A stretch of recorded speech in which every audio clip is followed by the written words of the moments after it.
How they toiled and sweated to get the hay in, but their efforts were rewarded, for the harvest was an even bigger success than they had hoped. Sometimes the work was hard. The implements had been designed for human beings and not for animals, and it was a great drawback that no animal was able to use any tool that involved standing on his hind legs.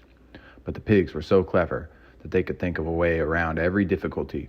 As for the horses, they knew every inch of the field, and in fact, understood the business of mowing and raking far better than Jones and his men had ever done. The pigs did not actually work, but directed and supervised the others. With their superior knowledge, it was natural that they should assume the leadership. Boxer and Clover would harness themselves to the cutter or the horse rake. No bits or reins were needed in these days, of course, and tramp steadily round and round the field with the pig walking behind and calling up, "Gee up, comrade," or "Woe back, comrade," as the case might be. And every animal down to the humblest worked at turning the hay and gathering it. Even the ducks and hens toiled to and fro all day in the sun, carrying tiny wisps of hay in their beaks. In the end, they finished the harvest in 2 days less time than it had usually taken Jones and his men. Moreover, it was the biggest harvest that the farm had ever seen. There was no wastage whatever. The hens and ducks, with their sharp eyes, had gathered up every last stalk, and not an animal on the farm had stolen so much as a mouthful. All through that summer, the work of the farm went like clockwork. The animals were happy as they had never conceived it possible to be. Every mouthful of food was an acute, positive pleasure, now that it was truly their own food, produced by themselves and for themselves, not doled out to them by a grudging master. With the worthless, parasitical human beings gone, there was more for everyone to eat. There was more leisure, too. Inexperienced though the animals were, they met with many difficulties. For instance, later in the year, when they harvested the corn, they had to tread it out in the ancient style and blow away the chaff with their breath, since the farm possessed no threshing machine. But the pigs, with their cleverness, and Boxer, with his tremendous muscles, always pulled them through. Boxer was the admiration of everybody. He had been a hard worker even in Jones's time, but now he seemed more like 3 horses than 1. There were days when the entire work of the farm seemed to rest on his mighty shoulders. From morning to night, he was pushing and pulling, always at the spot where the work was hardest. He had made an arrangement with one of the cockerels to call him in the morning half an hour earlier than anyone else, and would put in some volunteer labor at whatever seemed to be most needed before the regular day's work began. His answer to every problem, every setback was, "I will work harder," which he had adopted as his personal motto. But everyone worked according to his capacity. The hens and the ducks, for instance, saved 5 bushels of corn at harvest by gathering up the stray grains. Nobody stole. Nobody grumbled over his rations. The quarreling and biting and jealousy, which had been normal features of life in the old days, had almost disappeared. Nobody shirked, or almost nobody. Molly, it was true, was not good at getting up in the mornings, and had a way of leaving early on the ground that there was a stone in her hoof. And the behavior of the cat was somewhat peculiar. It was soon noticed that when there was work to be done, the cat could never be found. She would vanish for hours on end, and then reappear at meal times, or in the evening after work was over, as though nothing had happened. But she always made such excellent excuses, and purred so affectionately that it was impossible not to believe in her good intentions. Old Benjamin, the donkey, seemed quite unchanged since the rebellion. He did his work in the same slow, obstinate way as he had done it in Jones's time, never shirking, and never volunteering for extra work either. About the rebellion and its results, he would express no opinion. When asked whether he was not happier now that Jones was gone, he would say only, "Donkeys live a long time. None of you has ever seen a dead donkey," and the others had to be content with his cryptic answer. On Sundays, there was no work. Breakfast was an hour later than usual, and after breakfast, there was a ceremony which was observed every week without fail. First came the hoisting of the flag. Snowball had found in the harness room an old green table clock of Mrs. Jones, and had painted on it a hoof and a horn in white. This was run up the flagstaff in the farmhouse garden every Sunday 8 morning. The flag was green, Snowball explained, to represent the green fields of England, while the hoof and the horn signified the future republic of the animals, which would arise when the human race had been finally overthrown. After the hoisting of the flag, all the animals trooped into the big barn for a general assembly, which was known as the meeting.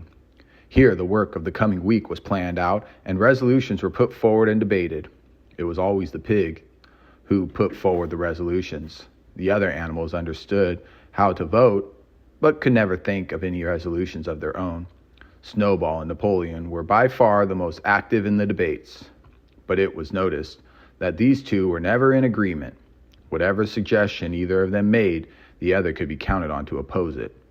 Even when it was resolved, a thing no one could object to in itself, to set aside the small paddock behind the orchard as a home of rest for animals who were past work, there was a stormy debate over the correct retiring age for each class of animal.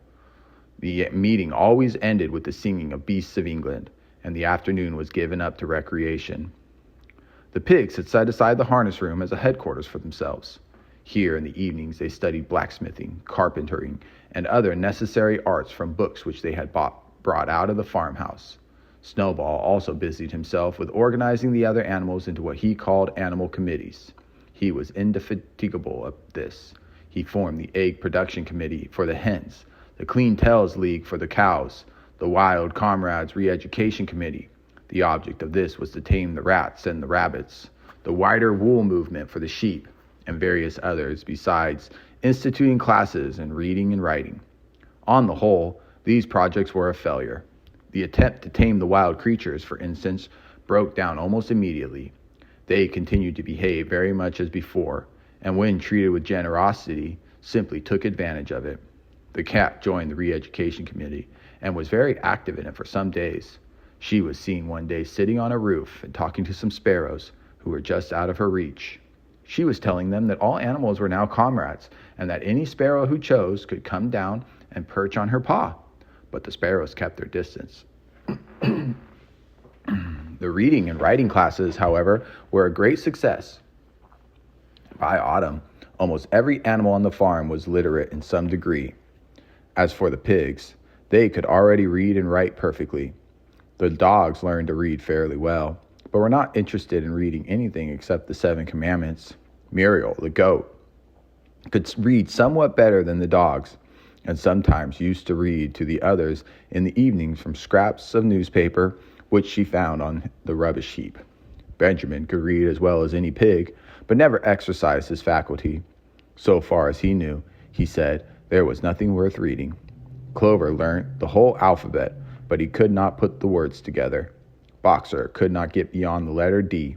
He would trace out A, B, C, D in the dust with his great hoof, and then would stand staring at the letters with his ears back, sometimes shaking his forelock, trying with all his might to remember what came next, and never succeeding.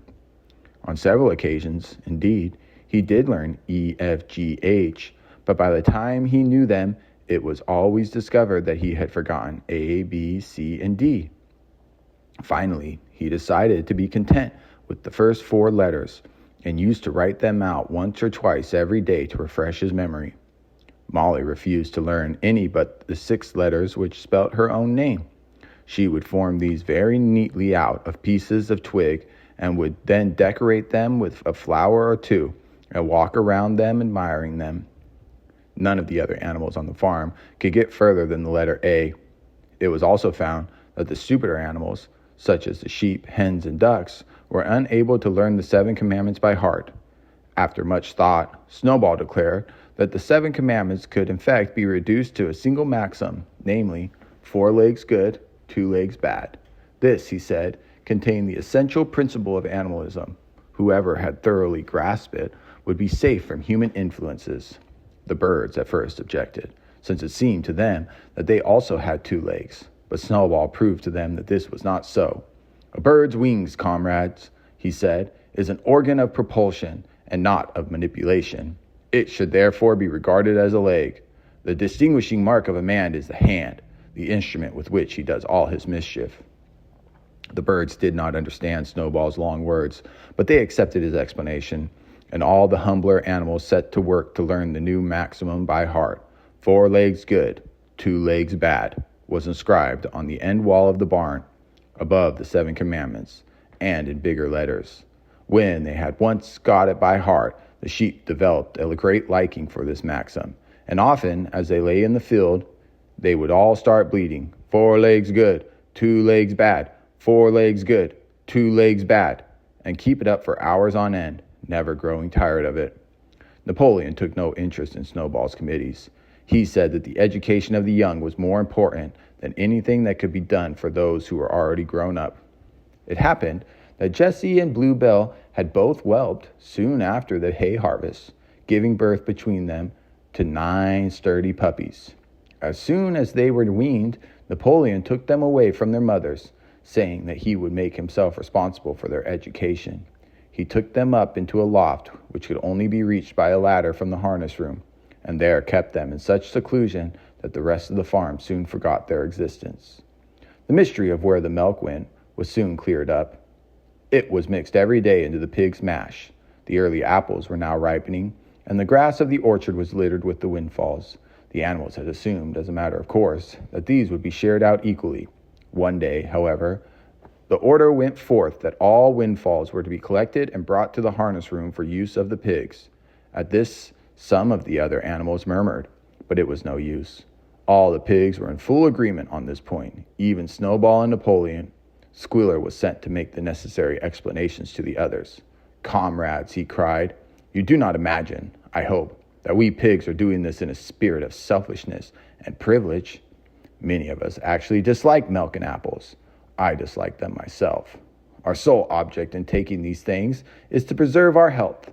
Milk and apples, this has been proven by science, comrades, contain substances absolutely necessary to the well-being of a pig. We pigs are brain workers. The whole management and organization of this farm depend on us. Day and night, we are watching over your welfare. It is for your sake that we drink that milk and eat those apples. Do you know what would happen if we pigs failed in our duty? Jones would come back. Yes, Jones would come back. Surely, comrades," cried Squealer, almost pleadingly, skipping from side to side and whisking his tail. "Surely there is no one among you who wants to see Jones come back." Now, if there was one thing that the animals were completely certain of, it was that they did not want Jones back. When it was put to them in this light, they had no more to say. The importance of keeping the pigs in good health was all too obvious. So it was agreed, without further argument, that the milk and the windfall apples, and also the main crop of apples when they ripened, should be reserved for the pigs alone.